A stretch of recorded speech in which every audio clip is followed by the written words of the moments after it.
Welcome back, ladies and gentlemen. I am your host, the Mighty Bjorn, and today I have for you a Spec Ops replay on Caribbean Crisis. This is Chapter 4 on Exfiltration. And I am platooned up with Caps, who is rocking out the BVP M2. The Red Queen, who is rocking out the Expeditionary Tank. Myself, rocking out the Stingray 1. And Rexall, rocking out the Merkava Mark II-C. So we're going to go over a bit here of the Stingray's history.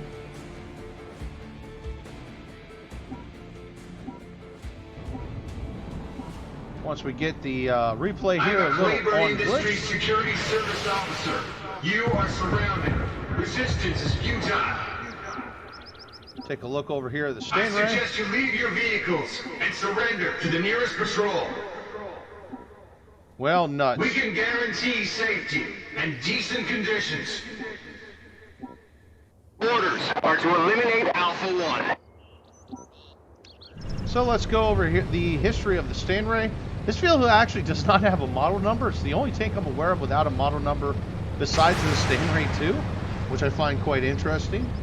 The Stingray, aka Commando Stingray, is a light tank produced by Textron Marine and Land System, formerly Cadillac Gauge. Identify target. It was designed using parts from other American fighting vehicles to keep the cost down. The Stingray was originally an entry for the U.S. Army's Armored Gun System competition in the 1980s. Other vehicles would take part. One would actually be the M8. Wants you to cooperate with it. One of them would be the M8 Ridgeway. Leave your vehicles and surrender to the nearest patrol. You know, that a-hole in the loudspeaker is really driving me nuts right now because he is quite loud. Hostile PC. Even though I have stuff like that turned down. The goal was to find a light air transportable vehicle to replace the M551 Sheridan for the U.S. Army service. It wasn't adopted, but Thailand would take great interest in the Stingray, and to this day, Thailand is the only customer to buy the Stingray. It would enter service in 1989, and a total of 106 Stingrays would be produced. They are actually still in service today. It is armed with an L7A3 rifled gun. It also has a coaxial 7.62 millimeter machine gun, as well as a pintle-mounted M2. The M2 is not modeled here in game, and that's the American 50 caliber machine gun. My guess is even though the information I had received wasn't specific, the 7.62 millimeter machine gun is probably more likely than not. It's for your own good. More likely than not, an M240. As you wish, soldier. You had a chance to safety.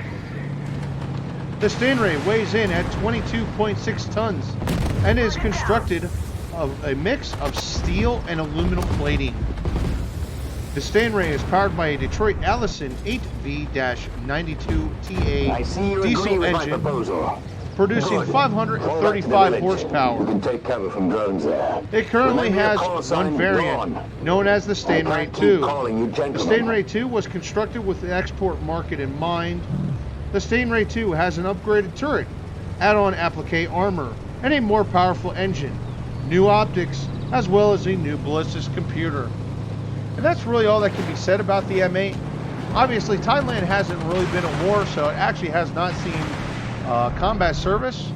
But I would suggest that it probably actually does them fairly well for what they need. Excellent. Now our main aim is to And as you can see here, it is a quite competent vehicle. I'm actually playing it as a mix of a sniper and a mix as an aggressive vehicle. In this situation, I'm playing a bit aggressive, heading towards an objective.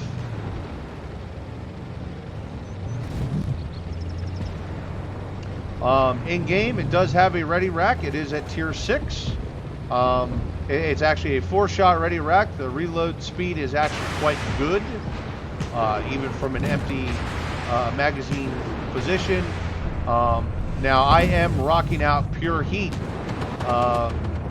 Don't ask me why. I'm just a heat spam and meme lord, and that's what heat spam and meme lords do. Now the turret, I want to point out, will probably look very familiar to anyone who owns the Lav 600, and that is because it is the turret from the Lav 600. It's also the same gun, and the vehicle's at the same tier. While I like the Lav 600, in all honesty, this Stingray is really a better option. The Stingray doesn't really improve too much. It still keeps its decent, the Stingray 2 at tier 7. Doesn't really improve too much. Obviously, slight improvement in hit points, slight improvement in armor, aim time, reload speed. But other than that, it does not sport any major improvements over the tier 6 Stingray 2. However, both vehicles are actually tier 6 Stingray 2. Sorry, tier 6 Stingray. However, I do recommend both vehicles, and there's actually premium versions of this vehicle. And in all honesty, they're at tier 6. There is a premium light tank, which is a VFM Mark V. And on all honesty, for me, it's really a hard toss-up to get the premiums, a premium Stingray, or to get the VFM Mark V. And in all honesty, both are very good options.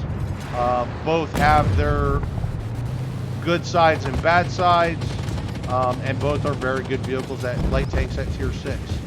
So got a little RAM action there for the BMD2. Much lighter vehicle even than the Stingray, even though the Stingray is a light tank. So that hit quite hard.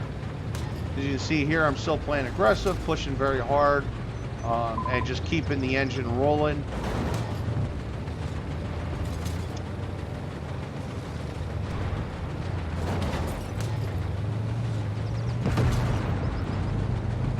That's it. Get back to the village. I've also used this vehicle in PvP. It's actually a very good PvP vehicle. Although I wouldn't recommend the pure heat loadout. I would recommend my people can manage it. Carrying some Sabo ammunition. And actually, of all the vehicles at tier 6, this is one of the most commonly used ones I see, especially in the realm of light tanks. It does have a good camo rating. It does have good spotting range. Ready? Forward. Generally, all in all, it is a powerful We'll have vehicle. enough with 2 ships. Best to sink the rest. And I would highly recommend it. Just kind of click the Challenger 1 here.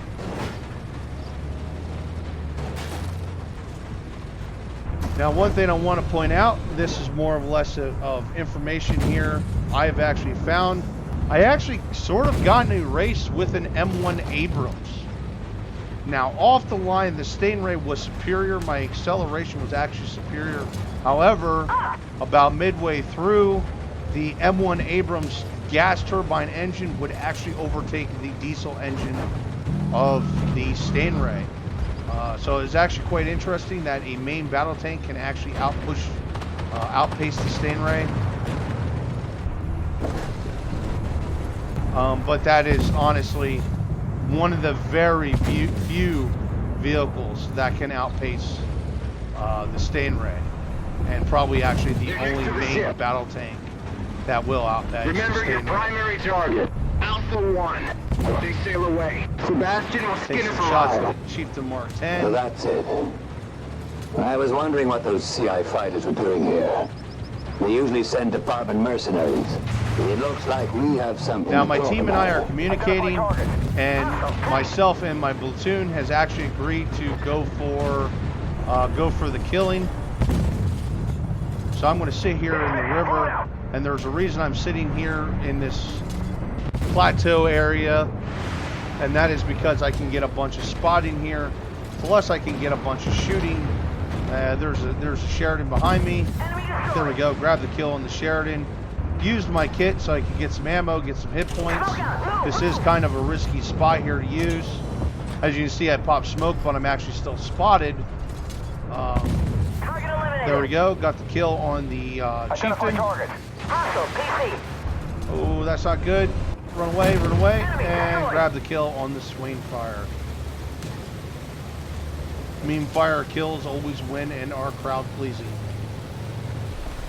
Alright, so I'm going to back off here a bit.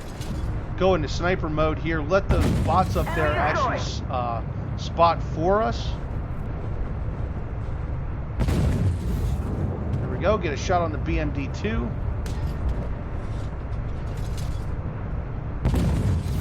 There we go. Kill on the BMD-1P.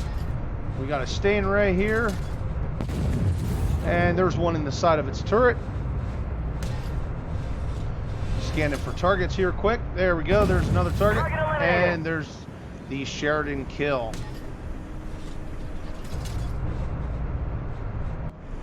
There's an RDF-LT. I'm going to maneuver around. Oh, sorry, that's not an RDF-LT. That's a T-92-LT. I'm not used to seeing those at this tier.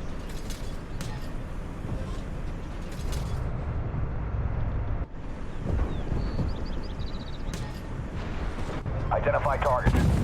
There's a weasel, missed a shot. Oh, there's another weasel coming at us. Get a shot on him, and he's toast. There's a WZ-1124, aka the Trash Panda.